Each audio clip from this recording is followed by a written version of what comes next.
They have pressures. Their pressure to start working, start making money, paying for the smuggler continues, or supporting their families in the different countries. They face a different set of challenges in the new country. So although the new country may seem like a safe haven for them, but their problems simply do not stop there. People think of this issue as like a temporary protection, but what oftentimes that we do see that displacement is way longer than we think. Hello and welcome to Connected. I'm Divya Gopalan. Now, this year is not over yet, but already the number of displaced people across the world has surpassed last year's record figures. In the past decade, the global refugee crisis has more than doubled in scope. In the middle of this year, the UNHCR reported that at least 110 million people were forcibly displaced worldwide. Many of them had to flee their homes as a result of armed conflicts, persecution, and other distressing events, putting their lives and very existence at risk. The absolute majority, or 63 million of these people, are recognized as so-called IDPs, or internally displaced people within their own countries. But 36 million have had to cross their borders and are counted as refugees. One thing that's understood is that for many, becoming a refugee is not a choice. It's often a matter of life and death. But does the ordeal end once they reach their host nation? Well, for this discussion, we're joined by Chunyuan Hu, initiator of Refugee 101 Taiwan and co-founder of Refugee Path, and Josh Hong, a Kuala Lumpur-based freelance writer who spent years serving at the United Nations Refugee Agency, working on refugee and migration-related issues. Thank you both so much for being part of this program. Chunyuan, let me start with you and ask about the work you've done resettling refugees or helping them into their new lives. I'm used to work in the UK as a supported housing officer for unaccompanied asylum-seeking young people. So I do have a caseload of maybe 5 to 6 people. They're all asylum seekers from different countries. They come to the supported housing, the shelter. And my job is just to help them develop independent living skills so they can independently live in the UK. And Josh, can you tell us a bit more about the work you've done with refugees once they have reached the country that they've escaped to? Yep. In my years of working with refugees and asylum seekers, I came to realize that often their plight and their ordeal do not actually stop with their flight from their home countries, because once they land in a new place, in a new country, because of the lack of access to education, the lack of access to employment market, to medical services and all that, they face a different set of challenges in the new country. So although the new country may seem like a safe haven for them, but their problems simply do not stop there. They start to face new challenges in a new place. And of course, we're going to go into those a little bit more throughout this program. But first, Chunyuan, let's talk about Taiwan in particular. Part of what you do right now is educate people here on the issue of refugee and issues and asylum seeker issues. Can you tell us why and whether Taiwan has a policy for refugees?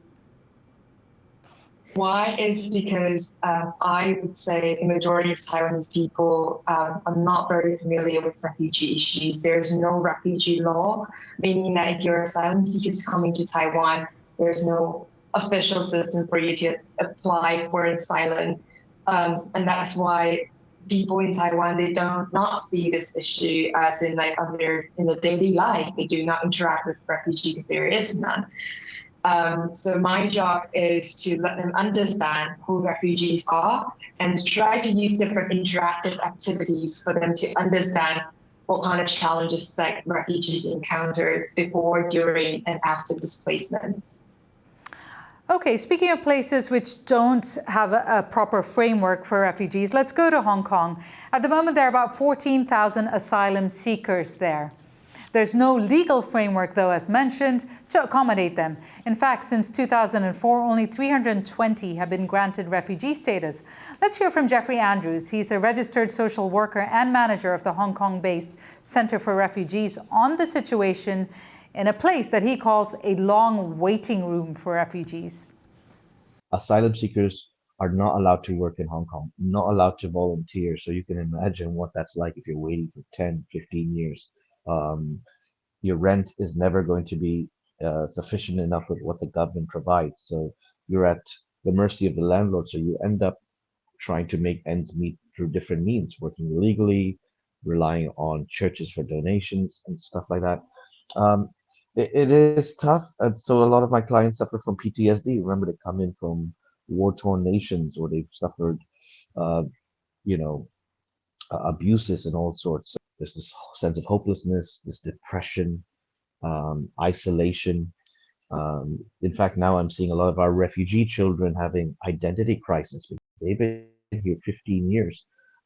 They think of themselves as Hong Kong children, but they don't have any identity. Chunyuan, let's talk about children, as Jeffrey had mentioned there. Give us a sense of what they faced when they get to their supposed place of safety. A lot of them do not speak English, a word of English. So when they first came, they need to understand a lot of rules, why they are here, who we are. And luckily, there is an interpretation service that we can use for them to understand what is happening to them, and more importantly, their rights and the whole asylum process. But even that, they still need days or even weeks to just get familiarize themselves with the neighborhood, with the place they stay in. And then we will support them in enrolling in English classes. At the same time, trying to figure out what they want to do, what they aspire to be in this country, and also what kind of service that could be of use to them. Josh, give us a sense of the kind of trauma children face from being just yanked out of their homes, being dropped into a new place with perhaps not the support that they need as children, many of them often on their own. Take Rohingya refugees, for example. Many of them, all these kids have, many of them actually witnessed horrors, and they have seen, their parents being tortured or even mother being raped, and all that. So you can imagine the psychological traumas that they are still suffering in a new place. And here in Malaysia, in the country is not a signatory to the 1951 Convention. There's no legal framework, and these people are perceived as illegal migrants in the eyes of the authorities, and children are not allowed to go to school, and also their psychological needs are not being addressed. So this actually, all these things actually worsen their psychological health. For children, especially, it takes them years to overcome if they do overcome at all. Yeah. Yeah, and Chunyuan, going back to what these children face and their prospects of a future, do you feel like there's a vicious cycle there if they're not given access to education and not able to seek treatment for the traumas they've faced? What is the kind of future that many of these children face? So some of them do have an idea of what they want to be, but also a lot of times they struggle to when they understand how much kind of preparation the efforts they need to put into to achieve what they hope to achieve. For example, education, you need to start from zero, learning a language, and then spend years, being professional in the language before you can even study the subject that you're interested in.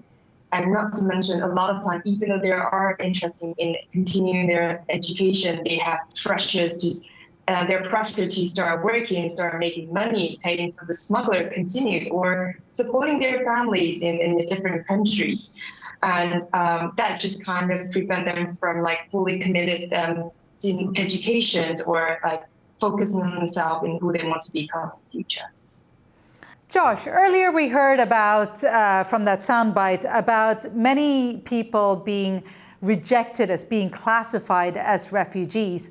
Why is that when they clearly have been going through trauma or come from places where there is rampant persecution or even conflict, that they cannot still be recognized as refugees? What is it that you feel are the deficiencies in the system that don't allow them this guarantee of safety?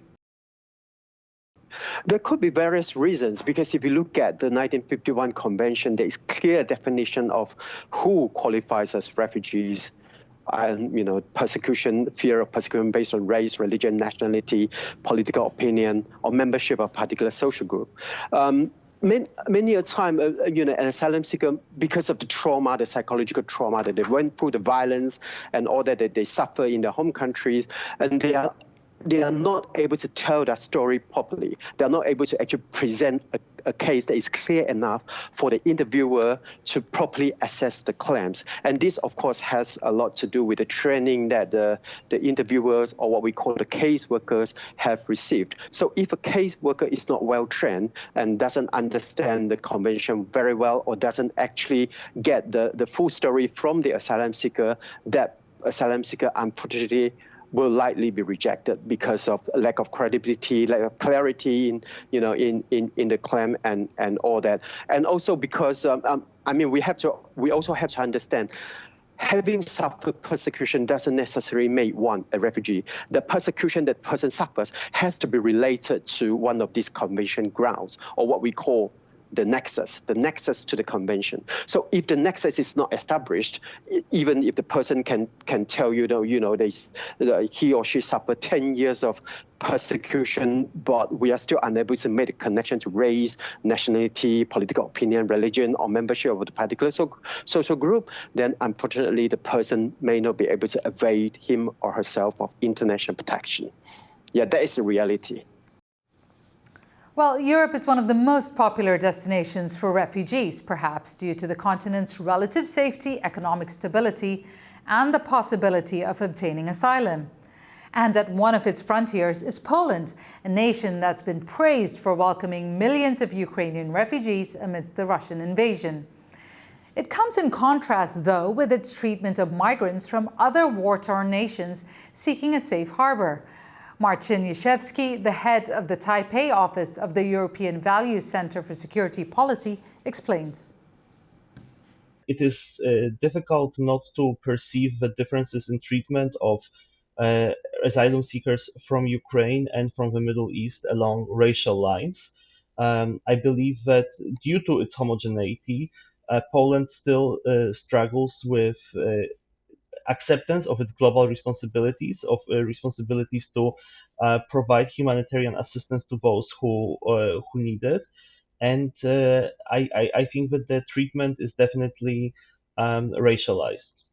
I think that since the onset of the full-scale Russian invasion in Ukraine, we have seen that there has been a greater willingness to accept refugees from Ukraine who are fleeing conflict, which is the largest conflict on the European continent since World War II. I think that people understand the gravity of the conflict since it's happening so close to home. However, it should not be used as an excuse to not provide humanitarian assistance to asylum seekers from other places.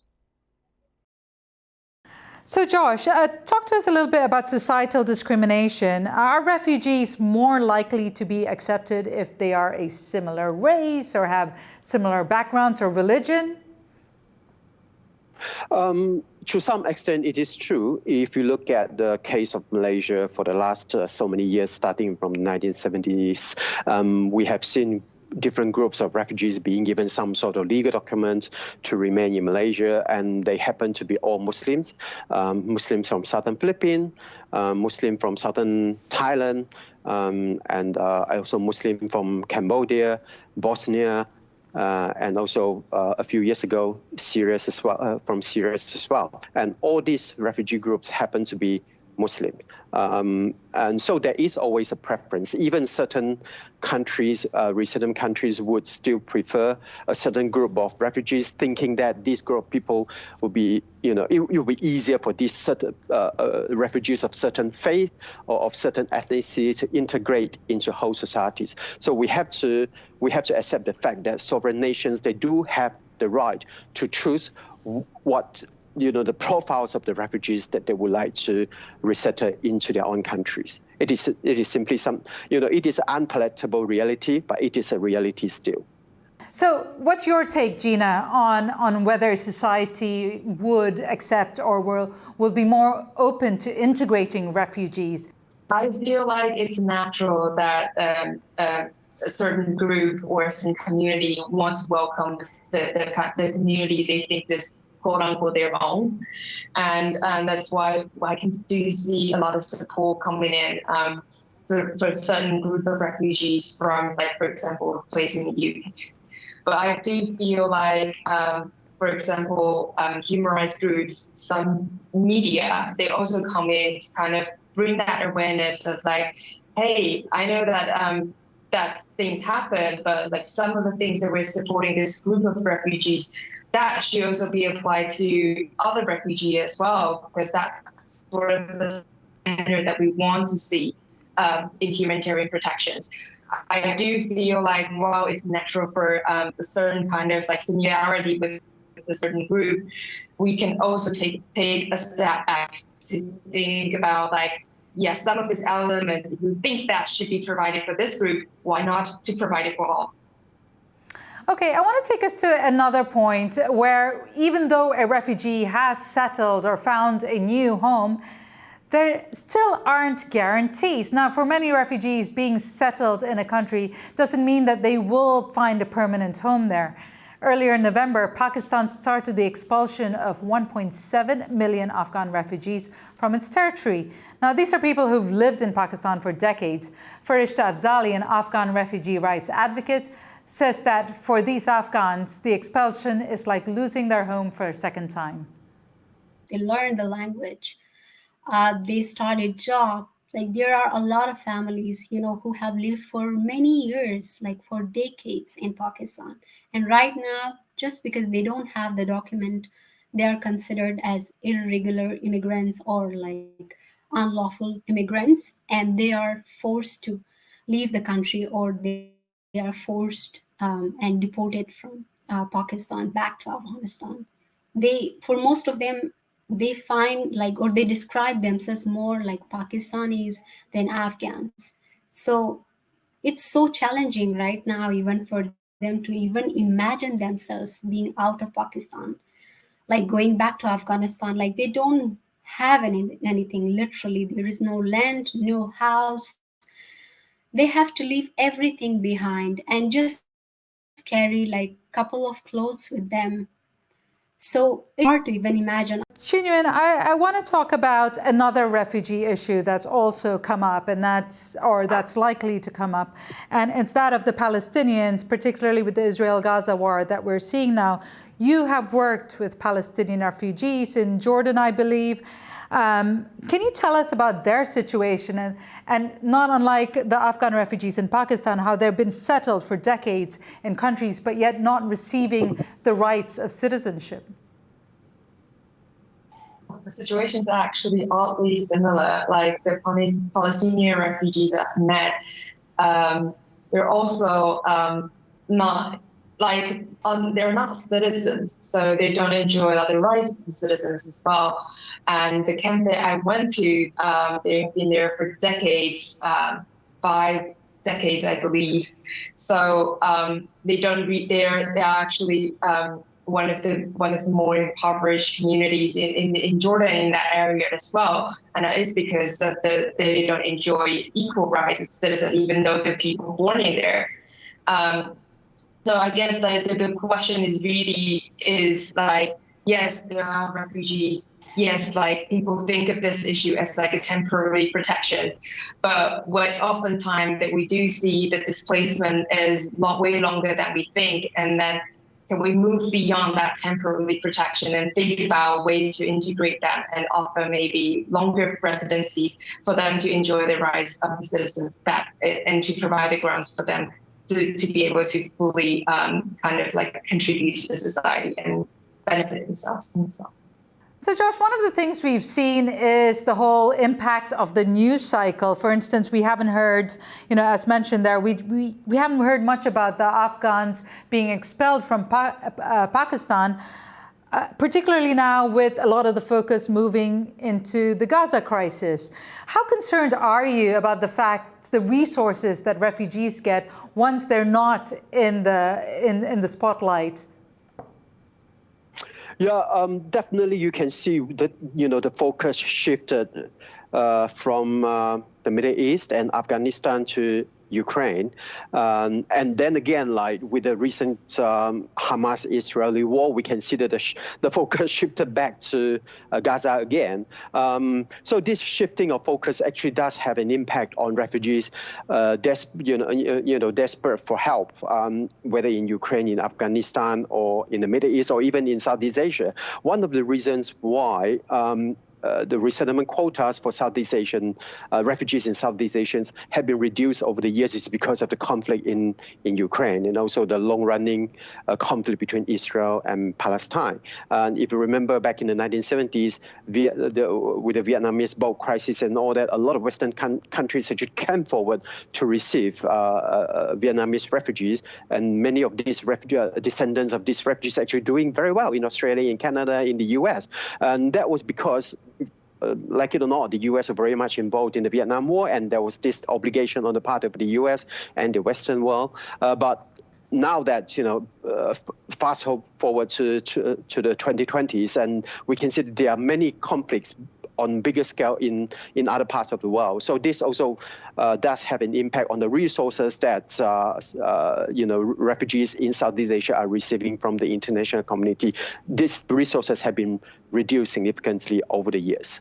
And can you tell us how that translates on the ground? Like then what do we see on the ground in terms of the loss of support or the loss of aid for them?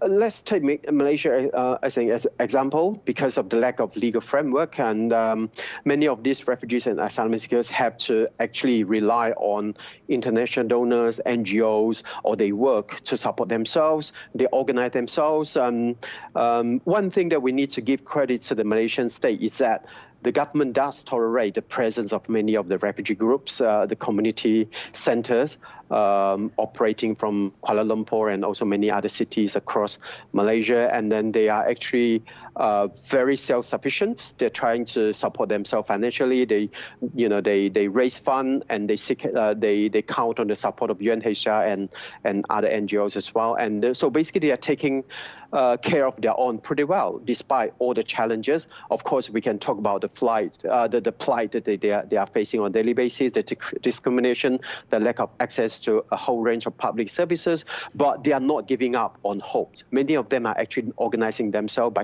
supporting each other, reaching out to even Malaysian society for greater understanding. I've been bringing friends to visit all these refugee centers, community centers, so that they get to establish the kind of relationship, so that they don't feel isolated from Malaysian society. So despite the worst situation, I think we can still make something best out of it, and this is the reality in Malaysia.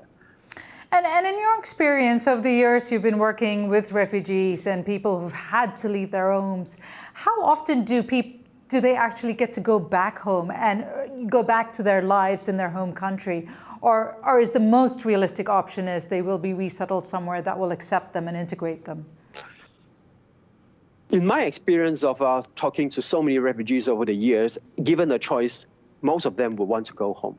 Yeah, because home is where they grew up in, and they're familiar with the culture, the language, and it's still a place that they very much hold dear to, and all that. So if given a chance, if their country has stabilized, if peace returns to the country, for example, in the case of Myanmar, they would very much like to go back. We know that Myanmar actually experienced about 10 years of democratic transition.